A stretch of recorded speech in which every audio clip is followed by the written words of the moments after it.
नमस्कार। आज मैं आपके लिए वामन एकादशी, जिसे परिवर्तनी एकादशी, जल झूलनी एकादशी, ढोल ग्यारस, जयंती एकादशी के नाम से भी जाना जाता है, उसकी व्रत कथा तथा महत्म्य लेकर आई हूँ। चलिए शुरू करते हैं। धर्मराज युधिष्ठिर बोले कि हे भगवान, भादों की शुक्ल पक्ष की एकादशी का नाम तथा विधि क्या है? उस एकादशी के व्रत को करने से कौन सा फल मिलता है तथा उसका उपदेश कौन सा है, सो सब कहिए। श्री कृष्ण भगवान बोले कि हे राजश्रेष्ठ, अब मैं अनेक पाप नष्ट करने वाली तथा अंत में स्वर्ग देने वाली भादों की शुक्ल पक्ष की वामन नाम की एकादशी की कथा कहता हूँ। इस एकादशी को जयंती एकादशी भी कहते हैं। इस एकादशी की कथा सुनने मात्र से ही समस्त पापों का नाश हो जाता है। इस एकादशी के व्रत का फल वाजपेय यज्ञ के फल से भी अधिक है। इस जयंती एकादशी की कथा से नीच पापियों का उद्धार हो जाता है। यदि कोई धर्मपरायण मनुष्य एकादशी के दिन मेरी पूजा करता है तो मैं उसे संसार की पूजा का फल देता हूँ। जो मनुष्य मेरी पूजा करता है उसे मेरे लोक की प्राप्ति होती है, इसमें किंचित मात्र भी संदेह नहीं। जो मनुष्य इस एकादशी के दिन श्री वामन भगवान की पूजा करता है वह तीनों देवता अर्थात ब्रह्मा, विष्णु, महेश की पूजा करता है। जो मनुष्य इस एकादशी का व्रत करते हैं उन्हें संसार में कुछ भी करना शेष नहीं रहता। एकादशी के दिन श्री विष्णु भगवान करवट बदलते हैं, इसलिए इसे परिवर्तनी एकादशी भी कहते हैं।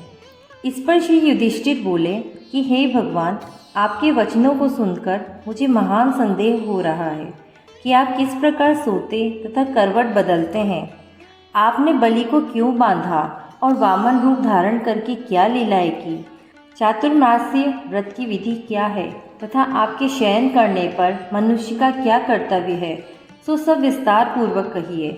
श्री कृष्ण भगवान बोले कि हे राजन, अब आप पापों को नष्ट करने वाली कथा का श्रवण करो।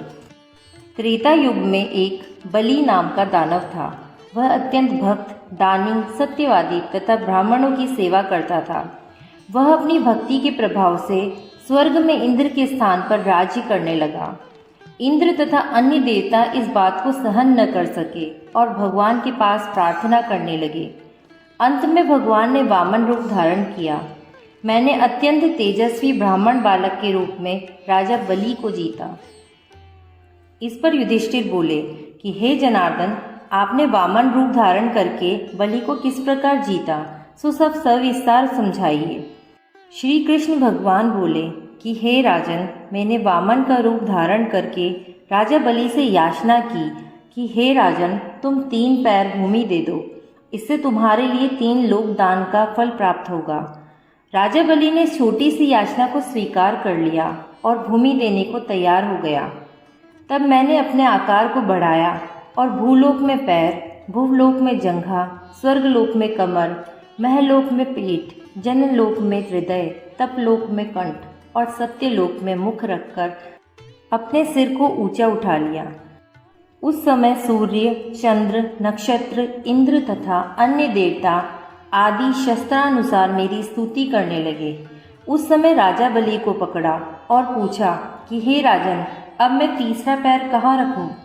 इतना सुनकर राजा बलि ने अपना सिर नीचा कर दिया और उस पर मैंने अपना तीसरा पैर रख दिया और वह भक्त दानव पाताल को चला गया।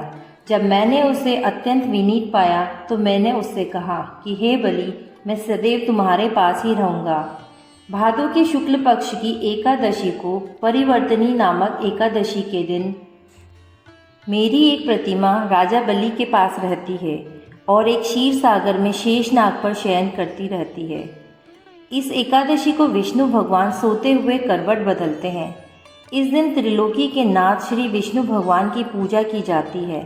इसमें चावल और दही सहित रूपा का दान दिया जाता है। इस दिन रात्रि को जागरण करना चाहिए। इस प्रकार व्रत करने से मनुष्य समस्त पापों से मुक्त होकर स्वर्गलोक को जाता है। जो इन पापों को नष्ट करने वाली कथा को सुनते हैं उन्हें अश्वमेध यज्ञ का फल मिलता है। जय श्री कृष्ण।